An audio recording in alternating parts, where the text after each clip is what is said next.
Did you ever try going somewhere? Whether following a paper map, or remember MapQuest, or using your GPS, only to find it led you to a dead end? Or I love it when I'm far off the main road, I'm way off course, and I've ended up in some goofy places, only to hear you have arrived at your destination. And I look around, and there are cows at the side of the road or a boarded up Dairy Queen, and nothing else. And it's certainly not the destination I intended to arrive at. One of my undergraduate degrees is in professional communications, and on the first day of the first class, the teacher announced the map is not the territory. What he meant was that if you try to communicate based on the past, you will not be effective. Life is constantly changing, and we cannot make plans based on old maps.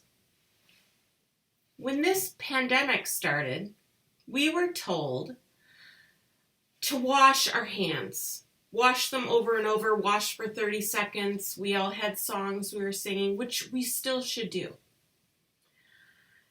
And now we've learned that even more precautions are needed, from wearing masks to how we work out or where we can go and whether we could attend church or how we would vote.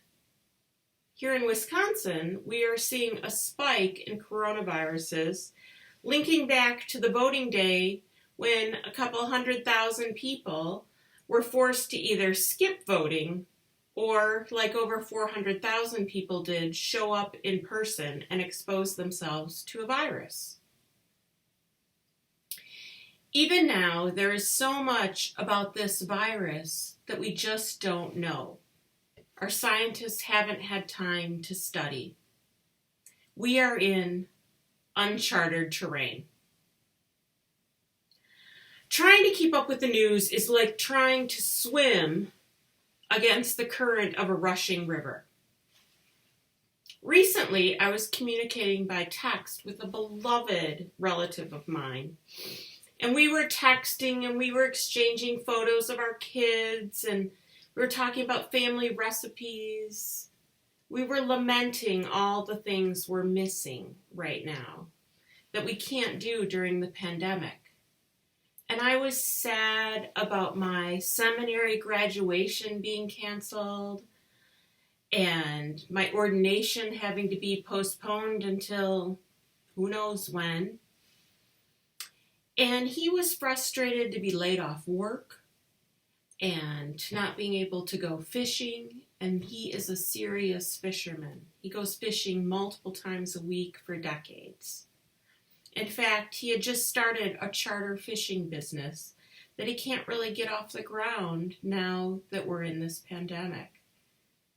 I felt so much warmth with our connection across the miles using these texts.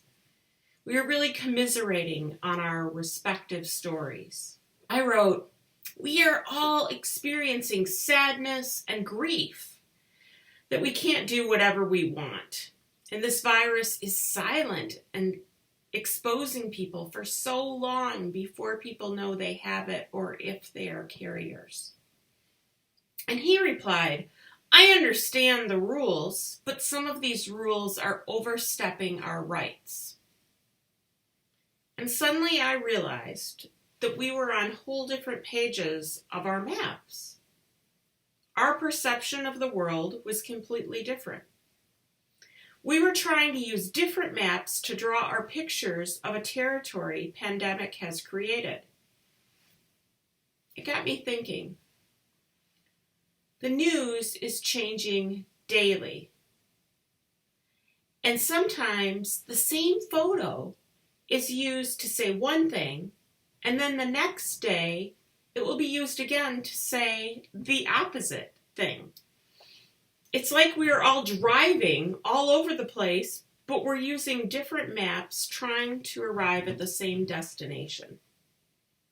The directions we are each getting are totally different. We have different GPS coordinates. We all need to be smart consumers of media and know we will not fully understand what this all means for years. For years from now, we will be learning about what is happening right now. I wish I had just one accurate map. Update my mapping software, please. Earlier in this service, you heard from my son Aiden, and he feels like he is riding a roller coaster of emotions. He feels joy that we have technology that can connect him to his friends, and he feels great sadness that he can't go anywhere right now. I want to call your attention to this phenomena that I'm witnessing, where we see so much grief for the activities and events and celebrations that we're missing, only to have people try to put a stopper in feeling that grief. It's like they're trying to put a cork in their feelings and bypass it all with gratitude about the blessings that are so evident in our lives. Here are some examples. I'm so mad I can't see my friends. I want to go fishing. I want to go shopping. I want to go to the beach. I want to see my grandchildren or my children, but at least I can see them online. Not being able to go on this trip I planned to Italy is heartbreaking, but at least I have a home. I haven't touched or hugged anyone in 42 days, a friend said today. But at least I'm alive. Now, all of those things are real and they're true. And it's also true that many of us are much more fortunate than most of the world. Just to have running water and clean ways to flush our toilet makes us luckier than most of the planet. And that said, we are all experiencing grief, real loss. Our life celebrations and events give us things to look forward to. They keep us going on a regular basis, including when times are tough. Some of these things that we're missing are truly monumental, things we looked forward to, we sacrificed for years.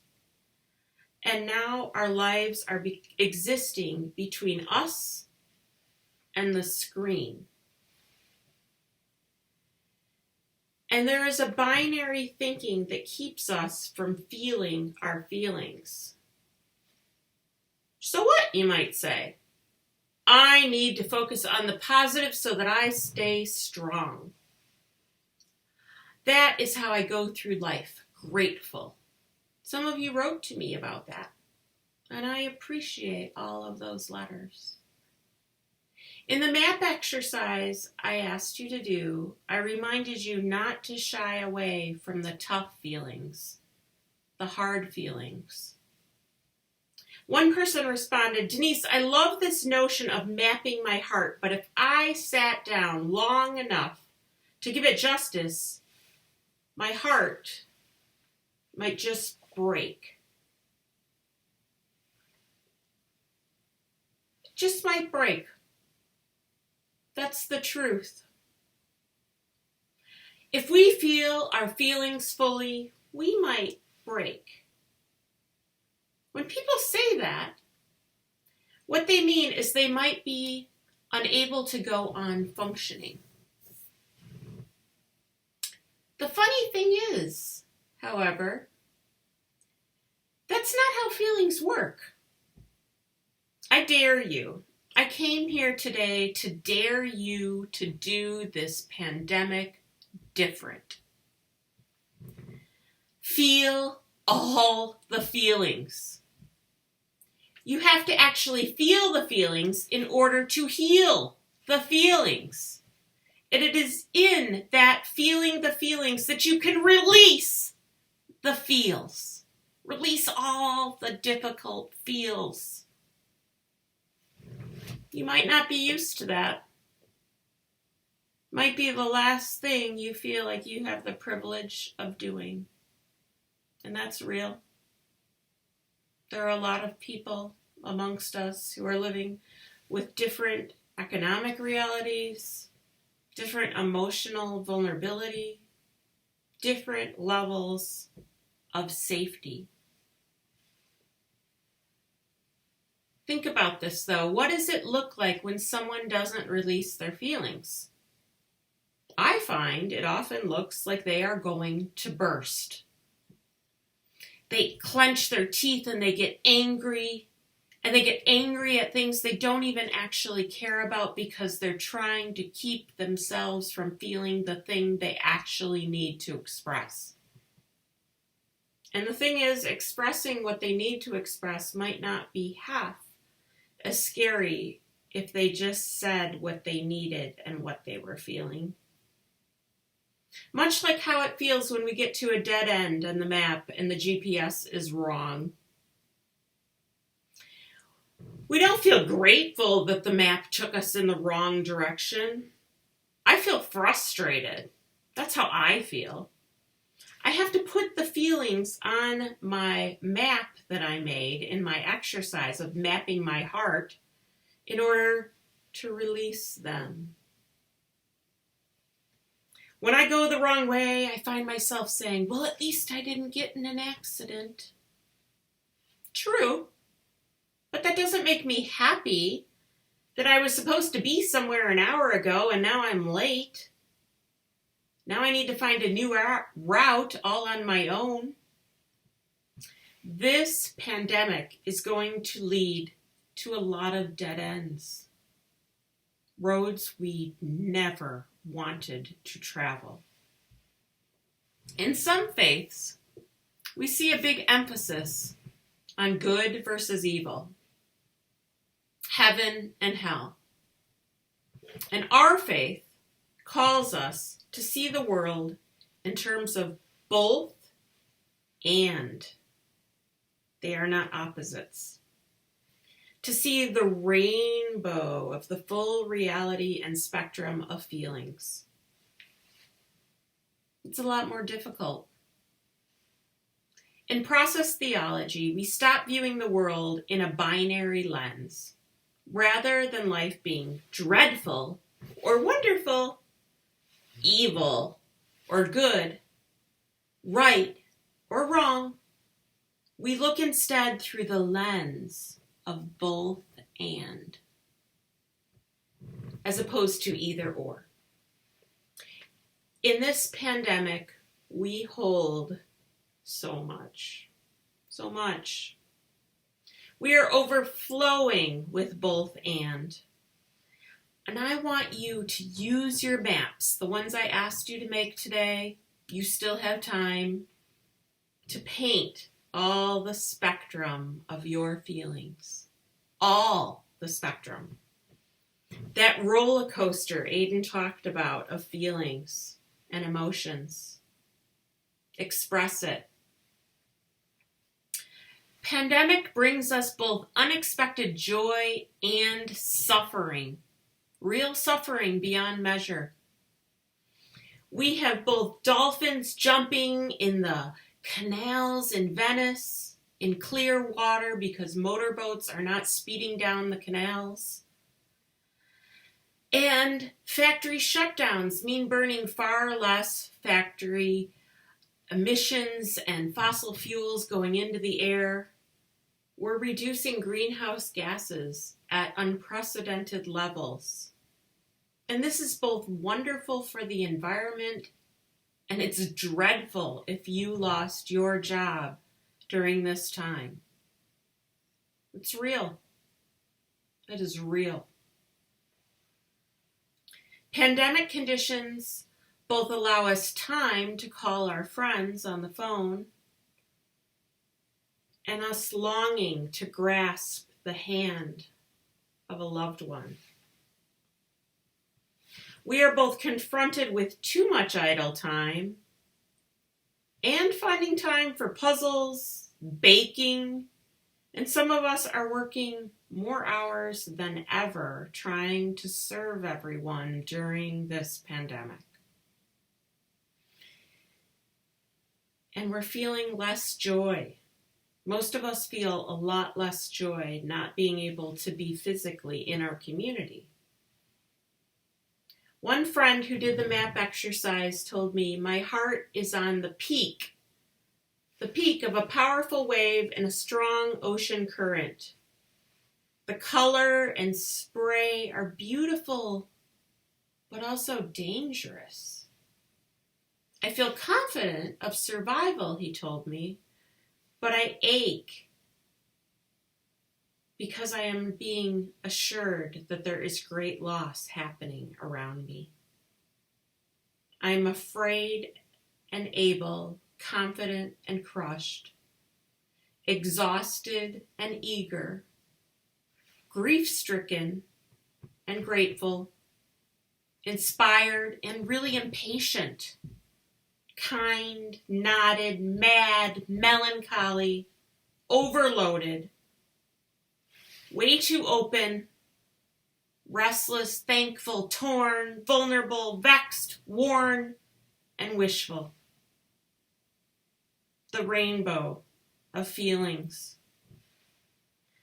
This pandemic is bringing us both nights lying awake and waking far too often. We're often filled with painful worries, and we might be feeling the joy of having all of our children under our roof.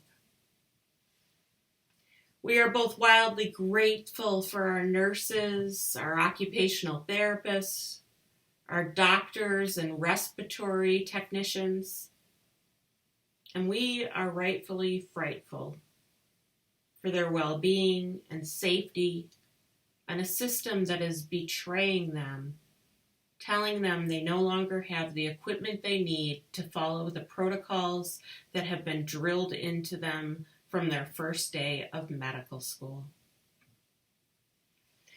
We are experiencing both cabin fever and trepidation to leave home, because when we do go for a drive, we might happen by the hospital that has a refrigerated truck outside of it.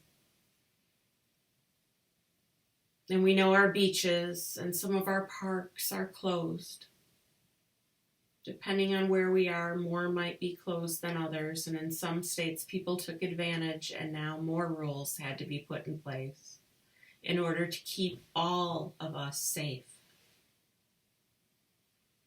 We're both grateful for the slowing down of our lives, and we're heartbroken for all we are missing, all the graduations, the birthdays, the family dinners, and yet we relish that we are in a body able to experience these things. Our map is in uncharted territory. The GPS can't even update as fast as we need it to because the gears are turning and our world is in constant recalibration.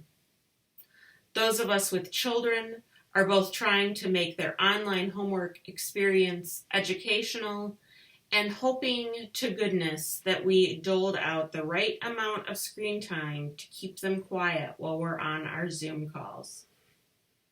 Parents with partners might be trying to be grateful that they have jobs that they can do from home, and at the same time, they are losing their cool because they have no childcare and no family support to ease their system right now. During this time of so much grief, may we find new roads to travel. We need to make new goals. We need to dare ourselves differently. It's a time to survive and a time to learn new things, to find more ways to help one another.